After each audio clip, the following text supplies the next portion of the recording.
Hey, all my lovely intuitive Scorpios. Welcome to my YouTube channel. My name is Teri Hunter. I'm an intuitive astrologer, and I'm here today with your February 2025 monthly horoscope. These horoscopes are based on whole sign Western astrology. So when I'm talking about Scorpio, I'm referring to Scorpio rising as the first house and dictating the landscape of the chart. If you don't know your rising sign, you'll want to go to any one of the free birth calculators on the internet. You just need your exact time and location of birth in order to determine that information. I also want to say this is applicable for Scorpio sun and Scorpio moon, but the house structure will not be the same. So the rising sign is important. I also, when I refer to a day and a time, it's based on the Pacific time zone. So please adjust for your location. And one final sort of, or two little announcements is I did a yearly 2025 for each one of the rising signs. So I hope you will check out that video. It's got chapters month by month, so you can look ahead, you can look behind, and you can refer to that for February for other details as well. This is a highlight video. Also, tomorrow, February 5th at 4 p.m. Pacific time, I will go live on YouTube and I'll be doing tarot card spreads based on your specific questions. It'll be on a first come, first serve basis. You can just put your question in the chat and we'll go from there. Those that choose to donate through Super Thanks or Super Chat will move to the top of the line. So I hope you will be able to join me for that. Okay, it's a big month. We're going to see your fifth and sixth house pretty much lit up, especially your fifth house. That's the house of romance, the house of personal pleasure and entertainment, the house of your joys, and the house of conception of children and childlike fun. So let's pull up the chart and start looking at what the transits are doing. Today is rather pivotal. Today happens to be, I think I said it already, February 4th. And we see that Venus has moved into Aries. She is on the world axis here. When she's at 0 degrees of Aries, she's experiencing literally the most creative degree and creative potential that the zodiac has to offer. Aries is your sixth house of work. This is, and health, and of your pets, and of your service to others. Venus in Aries has been considered in detriment. I'm not so sure I buy that story as much anymore. Venus rules money, and women are able to make their own money. Venus does, yes, she represents women as we know them on Earth, but she represents the feminine divine, the receptive energy. In very much in tandem with the moon. So here we're looking at her coming into an opportunity to birth a part of herself that is heart-based, that uses her skills, that brings in money, that gives her a sense of independence. It's a house that requires a bit of bravery, because here we're looking at Aries. It's also a house that holds the hero. So the choices that you make right now could very much bring about a hero type of energy that you yourself are displaying. I think that I kind of like Venus in Aries. She's got passion, she's got heat, and sometimes she can get a little hot, but when she's following her passions, she's much more brave than she is brazen. We also see on this day that in your house, your eighth house of Gemini, we see that Jupiter has moved direct. Jupiter is going to book through the rest of your eighth house and then go into your ninth house in early June and stay there for the next year where Jupiter is exalted. I think this is an important time to really be aware of my thoughts, to be aware of a willingness to transform to a more authentic level of what the things that I want. It's also the eighth house is a money house, and Jupiter is a money planet. So I think it's important to think about how you want to maybe engage clients, engage more followers, subscribers, however you want to expand your business. Because again, we're looking at your fifth and your sixth house being lit up so that your creative ideas, the things that you find enjoyable, that you want to put on the stage, they could be much more possible now than they've ever been before. Now we have a little bit of a challenge when we're looking at Mars right now, because Mars is squaring Chiron and will be squaring Chiron all month long. So here in your sixth house of work is this wound of the self. And oftentimes I find that when we look at Chiron, there's a feeling of criticism, a feeling of being alone, a feeling of I'm not good enough because I'm too hot, or I'm too harsh, or I'm too much. The TOO, it comes very much here for me. And, you know, Scorpio, I don't think you're really pre-wired, depending upon your natal chart, to be subservient. So this is also why I think having the sixth house of Aries is so fabulous for you, because your co-ruling planet dominates this house. It's having a conversation right now about asserting itself. And it's willing on many levels to look historically at, am I willing to do the hard work of sticking to something? And it could be sticking to a relationship that's really good for you, but your old story is getting in the way. The fifth house is a romance house. It's a creative house. It's a fun house, but it's also a house of partnership. So Saturn, and at that 17th degree right now, that's the Leo degree. And right now, as I record this, we're at the Libra degree, this square between Mars retrograde and Chiron going direct.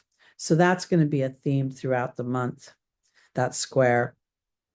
Okay, let's go now to the 10th, where we see Uranus, who will be moving into Gemini this year. Your eighth house of transformation has been going through your seventh house of harmony and peace and cooperation and partnerships, both professional as well as intimate. Now we see that Uranus is making a square to your Aquarius energy, which is your fourth house of home. Here we see the sun and we see Mercury over here in your fourth house. Now, this is a quick transit, but to me, it feels powerful because of the unexpected nature of Uranus. And Uranus in Taurus is bringing up something historical that has to affect your sense of confidence, your sense of self. So during this couple of days, I would say, probably between really the 8th and the 12th, maybe, because I'm looking at Mercury on the early side of the sun, and then on the back side, you may find things coming up. It could even have to do with siblings. It could have to do with cousins.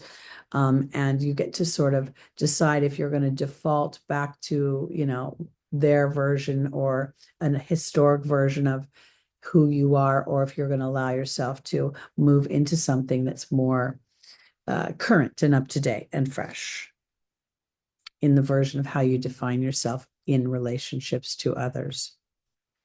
Okay, on the 14th, Mercury will enter Pisces, your fifth house, and on the 18th, the sun will enter Pisces, your eighth house. I'm going to go and jump now to the 24th, because this is a pretty significant day, because we see Mars has moved direct, and Mars is in now a trine, or is in a trine to Mercury and Saturn still.